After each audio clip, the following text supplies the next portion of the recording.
Bien, saben que yo quiero que hagamos una oración antes de recibir esta palabra, ¿sí? Porque obviamente que tenemos promesa de Dios en esta palabra, tenemos,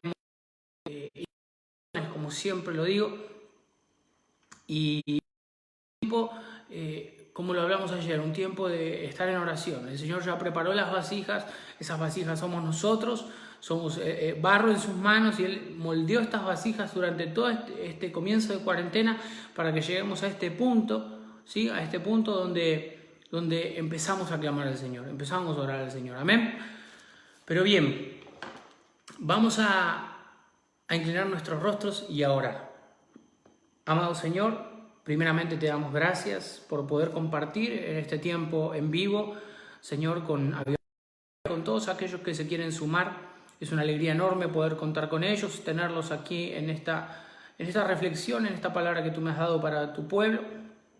Te damos gracias y toda la gloria y te pido en el nombre de Jesús que obres en cada corazón, en cada vida, Señor, en cada familia, en cada casa, que esta palabra no vuelva vacía, que cumpla su propósito en cada vida, Señor. En el nombre de Jesús, clamamos a ti, Señor, por todos aquellos que hoy están pasando necesidad, que hoy están pasando por pruebas, Señor. Pon tu mano, trae refrigerio con tu palabra, Señor, a cada uno. En el nombre de Jesús, amén y amén. Vamos a hablar, quiero mencionar, antes de pasar a la lectura, ¿sí? Algo muy importante, un común denominador en el Pentateuco, en la historia antigua, en la historia más antigua del pueblo de Israel, podemos ver que ya no tenía ese contacto tan familiar,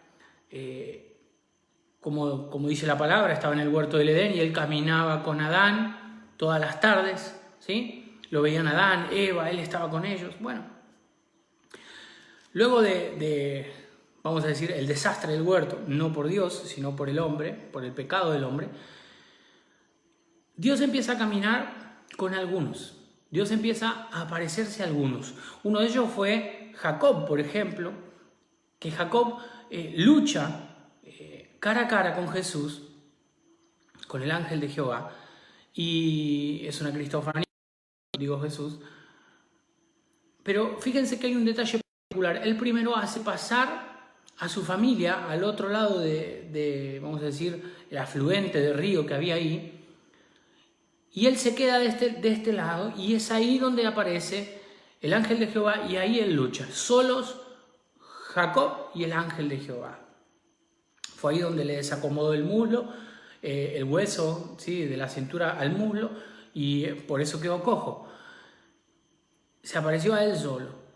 En el Éxodo, Deuteronomio, el Levítico, tenemos como personaje principal a Moisés. Y Moisés veía cara a cara a Dios, como bien lo dice la Escritura. Pero había otro detalle particular. Un día llama Dios a Moisés y le dice: toma a Aarón, a Nadab, a Abiú, 70 ancianos de las tribus, y vayan al monte Sinaí para hablar, pero que ellos se queden en un momento y se hacen de solo. Solamente lo vio Moisés. Luego con Josué. Dice la palabra que Josué iba con él al monte y quedaba a una cierta cantidad, a una cierta distancia. Él se quedaba ahí mientras que Moisés iba a hablar con Dios, porque hablaba a él solo. Solamente Moisés podía acercarse a Dios. Cuando Moisés muere, era Josué el que podía acercarse a Dios. Y así, en el Antiguo Testamento, vemos que no todos, sino muy pocos, podían tener un acercamiento con Dios. Y yo creo que esto, obviamente, y todos lo sabemos, esto cambia con el sacrificio de Jesús. Cuando Jesucristo se sacrificó por ti y por mí, para darnos esperanza, vida nueva, vida eterna, Él hizo algo aparte de eso, que fue conectarnos con Dios y enviar su Espíritu. El Espíritu que envió Dios sobre la tierra en lugar de Jesucristo es el que está con todos nosotros. Por eso la palabra en el Nuevo Testamento cambia. Por eso no vemos más y Pablo se acercó a Dios, y Pedro se acercó a Dios, o Juan se acercó a Dios, depende de la respectiva carta que estemos leyendo. No, o el evangelio que estemos leyendo. No. Aquí el Espíritu Santo, a partir de Hechos 2, desciende con poder, como un viento recio en el aposento alto, y todos ahora eran cercanos. Quiero que meditemos en esto un instante. Quiero que meditemos porque es importante que veamos la diferencia de antes con hoy. De antes hablo del antiguo. Dios escogía a uno, le ungía, como lo escogió a David y vino el Espíritu sobre David, o como lo ungió obviamente por decisión del pueblo, por lo que quería el pueblo, lo ungió a Saúl por rey, y cuando terminó el ungimiento de Samuel a Saúl, salió de ahí, se encontró con profetas y empezó a profetizar. La cercanía siempre era con unos pocos o con uno. Pero hoy en día, el Señor nos llama a todos nosotros a que nos acerquemos a Él. Como dice, perdón hermana, se cortó la transmisión, no sé si será mi internet o el suyo. Espero que a los demás no se les haya cortado. Como dice Santiago 4:8, dice, acercaos a Dios y Él se acercará a vosotros. Pecadores, limpiad las manos y vosotros los de doble ánimo, purificad vuestros corazones. Ahora, no me voy a quedar con el resto del versículo, que es el aprendizaje, ¿verdad? O sea, es lo que Dios demanda de nosotros. Sino que dice, a Dios y Dios se acercará a vosotros. Ya no está diciendo, acérquense a Moisés porque Moisés se puede acercar a mí. Ya no está diciendo, acérquense a Josué y obedézcanle porque Josué tiene contacto conmigo. No, te dice a ti y me dice a mí, acérquense a Dios y Él y Dios se va a acercar a ustedes. ¿Por qué? Porque ahora es diferente, por causa de Cristo. Por causa de Cristo, ahora es diferente. Por causa de Cristo, ahora tenemos comunión continua con Dios cuando estamos en arrepentimiento. Cuando no estamos en doble ánimo, cuando limpiamos nuestras manos, ¿sí? Esto es simbólico, ¿sí? Limpiarse las manos era porque era un pecado conforme a la ley, ¿sí? Por ejemplo, nadie podía comer con las manos sucias o estar con las manos sucias. Todos cuando entraban a un lugar debían lavarse las manos. Tal vez lo han podido ver en alguna película de la época, ¿sí? Era un pecado entrar a un lugar con las manos sucias o comer con las manos sucias. Era un pecado de inmundicia. Entonces, por eso dice limpiad las manos. Pecadores, limpiar las manos. Es simbólico, es porque la ley acusaba de pecadores a estos. Entonces dice, pecadores, limpiar las manos. Eso es que limpies tu corazón de todo pecado que has cometido, que lo confieses, ¿verdad? Que limpies tus faltas. Pero lo que voy ahora es acercaos a Dios y Él se acercará a vosotros. Ya no es acérquense a Moisés, acérquense a Josué porque Él tiene contacto conmigo. No, es para ti, es para mí. Acérquense a Dios y Dios se acercará a ustedes. Hebreos 10, que les hice separar del versículo 22, dice en su palabra, acerquémonos con corazón sincero en plena certidumbre de fe, purificando corazones de conciencia y lavados los cuerpos con agua pura. Mantengámonos firmes sin fluctuar, ¿sí? La profesión de nuestra esperanza, porque fiel es el que prometió. Y considerémonos unos a otros para estimularnos al amor y a las buenas obras, no dejando de congregarnos, como algunos tienen por costumbre, sino exhortándonos, y tanto más cuando veis que el día se acerca. ¿De qué día estará hablando, verdad? La segunda venida de Cristo. Quiero hacer algunas menciones, ¿verdad? Porque es necesario que lo hagamos. Por ejemplo, cuando dice, acerquémonos con corazón sincero. Ahora vienen las instrucciones. Dice el versículo de Santiago, acérquense a Dios y Él se acercará a ustedes. Amén. Y luego da instrucciones, limpiarse las manos y los de doble ánimo, purificad vuestros corazones.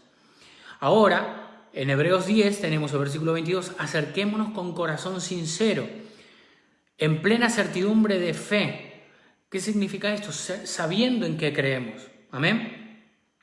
Purificados los corazones de mala conciencia y lavados los cuerpos con agua pura. El agua pura es la misma que usa en representación el profeta Elías cuando santifica el altar que había sido derribado y lo reconstruye para sacrificar el animal junto al altar que habían levantado los 450 profetas de Baal. Él usa cántaros de agua recién sacada del río, ¿verdad? Agua pura, la tira para purificar el altar que había hecho. Amén. Entonces dice, lavados los cuerpos con agua pura. Nosotros somos un altar, por eso dice lavados los cuerpos con agua pura. Mantengámonos firmes sin fluctuar. Saben, sin fluctuar, lo expliqué no hace mucho, es no variar la intensidad, no variar la cualidad, o sea, la forma en la que uno lo hace. Amén. Entonces dice, manténganse firmes sin fluctuar la profesión de nuestra esperanza. Estamos hablando de nuestra fe, porque fiel es el que prometió. Amén, seguimos. Y considerémonos unos a otros para estimularnos al amor y a las buenas obras.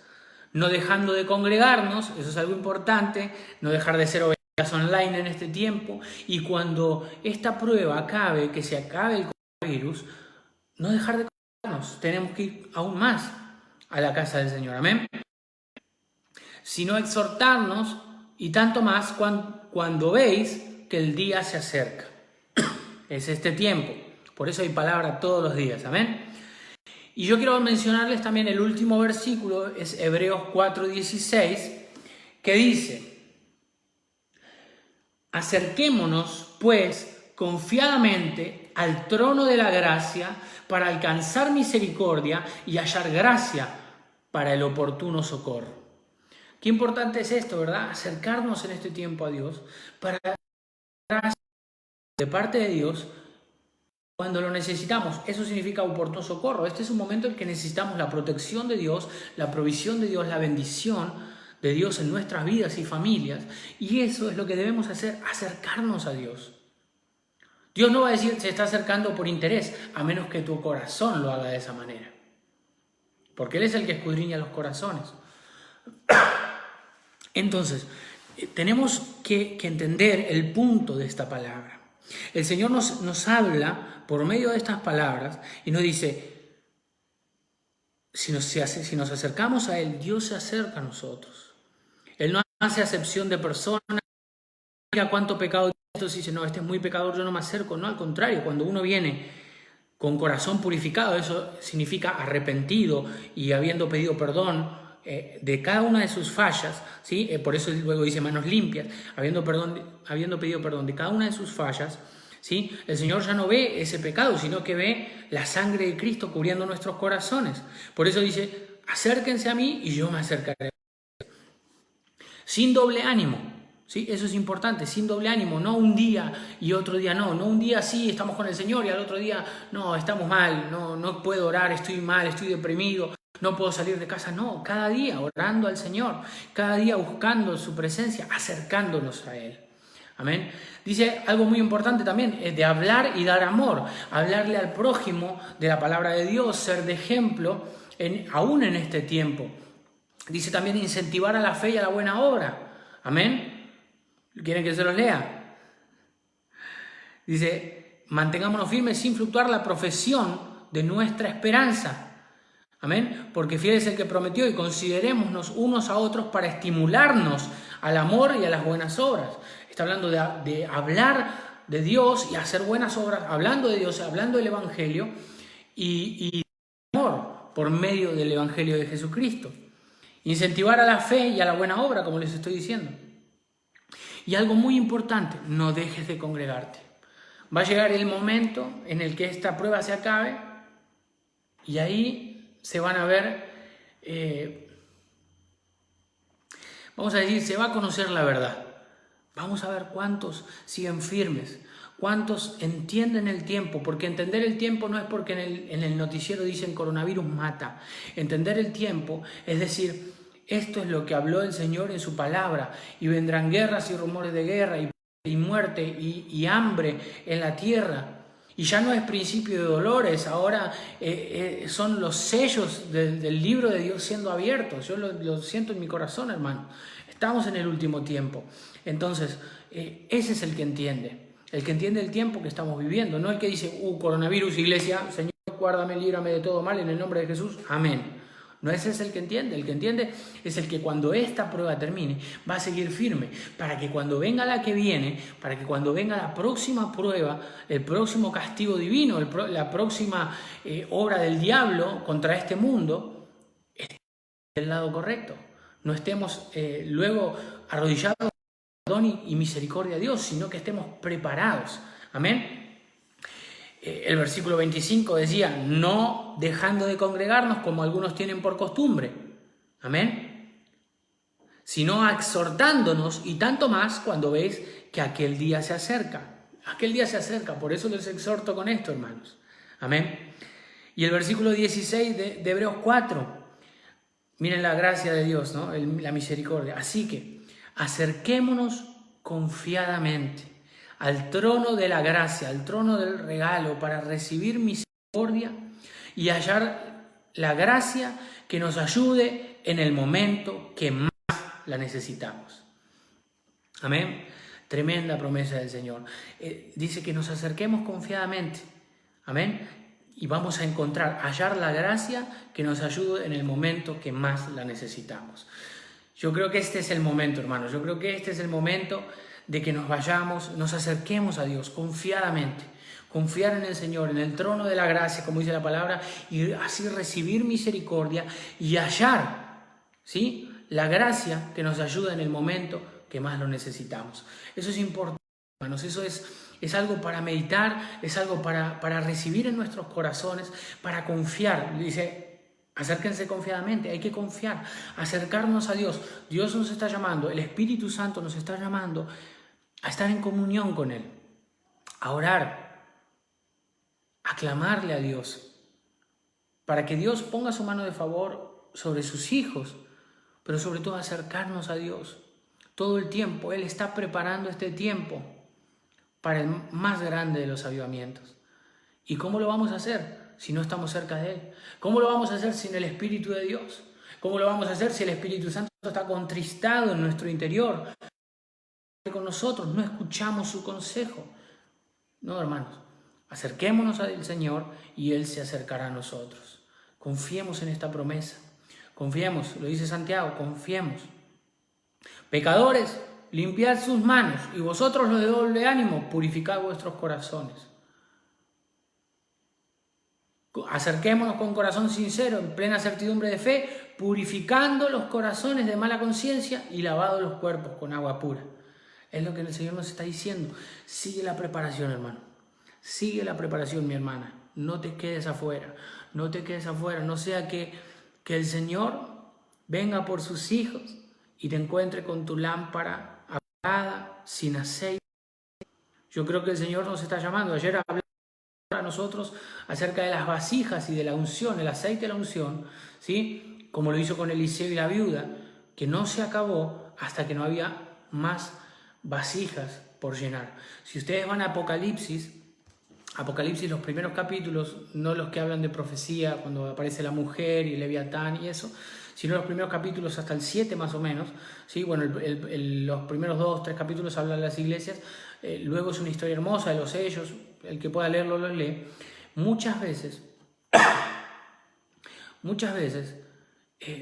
el Señor dice que no va a haber, no es el momento hasta que todos los santos, ¿sí? Miren, primero dice hasta que los mártires, ¿sí? Hasta los que faltan ser mártires no cumplan con su propósito. Y luego dice hasta que no haya ninguno que deba de ser salvo. Entonces, aprovechemos el tiempo, hermanos, porque Dios está viniendo, el Señor Jesucristo está viniendo, y nosotros tenemos que aprovechar cada segundo, examinarnos a cada minuto para saber que nuestros corazones están llenos de aceite, que nuestras lámparas están encendidas y que el Espíritu de Dios está con nosotros. Amén. Nadie que no tenga el Espíritu Santo estará en el reino de Dios. Necesitamos de su presencia, necesitamos de su compañía cada día de nuestras vidas. Amén. Dios los bendiga, hermanos. Quiero ver. Gloria al Señor. El Señor los bendiga a todos. Vamos a hacer una pequeña oración, como lo hacemos siempre antes de irnos. Una pequeña oración por cada uno que está pasando por necesidad. Amén. Amén. Todos vamos a inclinar nuestro rostro. Amado Señor, en esta hora, Señor, nos presentamos delante de ti como pueblo unidos, unánimes, en un mismo espíritu, Señor, clamándote y rogándote por aquellos que están por necesidad. Señor, te pido por mi hermana Selva, que está en esa clínica, Señor. Yo te pido en el nombre de Jesús que tú, con tu poder, Señor, renueves sus fuerzas, la levantes de esa cama, Señor. Oramos y clamamos de día y de noche por ella, Señor, y por su salud. Declaramos, Señor, en el nombre de Jesús, que tú eres el mejor doctor, mi Dios. Tú eres el mejor doctor, mi Cristo. Y te pedimos en el nombre que levantes, que sanes, que restaures, Señor, en el nombre de Cristo Jesús. Te pido por aquellos que están pasando necesidad económica, Señor. Yo sé que tú eres nuestro proveedor, Señor. Te pido que con mano poderosa y milagrosa, Señor, les proveas, los sorprendas a tus hijos, Señor. En el nombre poderoso de Cristo. Cada necesidad, por necesidades de trabajo, Señor, por las necesidades que me mandan por WhatsApp al número de la radio, Señor, yo te pido por cada una de ellas, aunque son privadas, no las puedo nombrar, tú las tienes en tu mente, Señor, y en las copas de oraciones están ahí, Señor. Te pido por cada una de ellas, Señor, por cada petición. En el nombre poderoso de Jesús. Sabemos, Señor, que tú eres fiel porque tú prometes y eres fiel el que prometió, Señor. Te damos gracias, creemos en tus promesas, confiamos en ti y nos entregamos en todo a ti, Señor. Toma control de nuestras vidas, de nuestras familias, de nuestras casas, de nuestra salud. En el nombre de Jesús. Y Dios los bendiga a todos, hermanos. Qué bueno haber compartido con ustedes esta reflexión. Como les dije, ahí está para el que la quiera ver. Ahora lo voy a publicar ni bien termina. Saludos, bendiciones para todos. No se olviden, Cristo viene pronto. Amén. No duerman, no regalen un segundo. Hay que estar en comunión con el Señor. Amén. Dios los bendiga.